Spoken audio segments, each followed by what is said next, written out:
ইরানের সর্বোচ্চ নেতা আয়াতুল্লাহ আলী খামেনিকে লক্ষ্য করে হামলার পর সবচেয়ে বিধ্বংসী প্রতিশোধ অপারেশন শুরু করেছে ইসলামী বিপ্লবী গার্ড কর্পস আইআরজিসি। সর্বোচ্চ নেতা খামেনিকে লক্ষ্য করে আমেরিকা ও ইসরায়েলের হামলার পর তেহরান থেকে দেয়া একের পর এক হুঁশিয়ারি এখন রূপ নিয়েছে সরাসরি সামরিক অভিযানে। তাদের ঘোষণা, এটি শুধু জবাব নয়, চূড়ান্ত প্রতিশোধ। ইসরায়েলের হাইফা ও রামাত ডেভিড বিমান ঘাঁটি থেকে উপসাগরের মার্কিন ঘাঁটি পর্যন্ত ছড়িয়ে পড়েছে আইআরজিসি ঘোষিত ট্রু প্রমিস 4 এর তাণ্ডব। ক্ষেপণাস্ত্র, ড্রোন, ধারাবাহিক বিস্ফোরণে কেঁপে উঠছে তেল আবিব। একের পর এক আঘাতে উত্তপ্ত গোটা মধ্যপ্রাচ্য। সর্বোচ্চ নেতা খামেনি হত্যার প্রতিশোধ নিতে মরিয়া ইরানের ইসলামী বিপ্লবী গার্ড আইআরজিসি, আর সেই প্রতিশোধের আগুনে পুড়ছে বর্বর ইসরায়েল ও মধ্যপ্রাচ্য। ইসরায়েলের হাইফা নৌঘাঁটি, রামাত ডেভিড বিমান ঘাঁটি এবং সামরিক শিল্প স্থাপনাগুলোতে হামলার মধ্য দিয়ে শুরু হয় ট্রু প্রমিজের নতুন ধাপ। আইআরজিসির দাবি, উত্তর ইসরায়েলের কৌশলগত কেন্দ্র হাইফায় নৌঘাঁটি ও সামরিক উঠোনে নির্ভুল আঘাত হেনেছে তারা।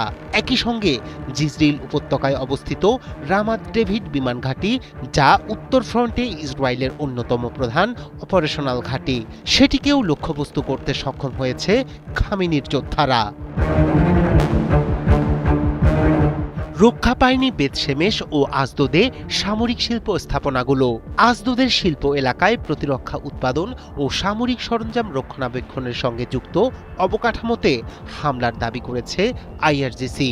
তারা বলছে, ইসরায়েলের প্রতিরক্ষা সক্ষমতাকে ভেঙে দিতেই এসব স্থাপনা টার্গেট করা হয়েছে। এদিকে তেল আবিবেও ধ্বংসযজ্ঞের খবর মিলেছে।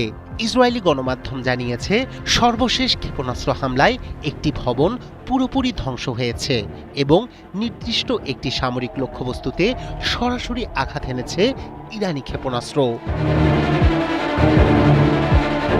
তবে হামলা শুধু ইসরায়েলে সীমাবদ্ধ নেই। ট্রু প্রমিস 4 এর তৃতীয়, চতুর্থ ও পঞ্চম ধাপে আইআরজিসি উপসাগরীয় অঞ্চলে মার্কিন ঘাঁটি ও সম্পদকে লক্ষ্যবস্তু করেছে।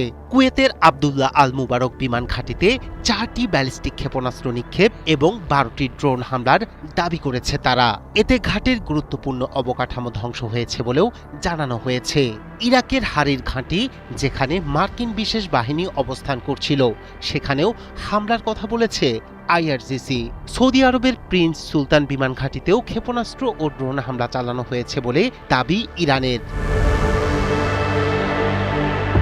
এছাড়া জেবেল আলী বন্দরে গোলাবারুদ পরিবহনে নিয়োজিত একটি মার্কিন জাহাজে 4টি ড্রোন হামলার কথা উল্লেখ করেছে আইআরজিসি। তাদের দাবি, ধারাবাহিক বিস্ফোরণে অচল হয়ে গেছে জাহাজটি।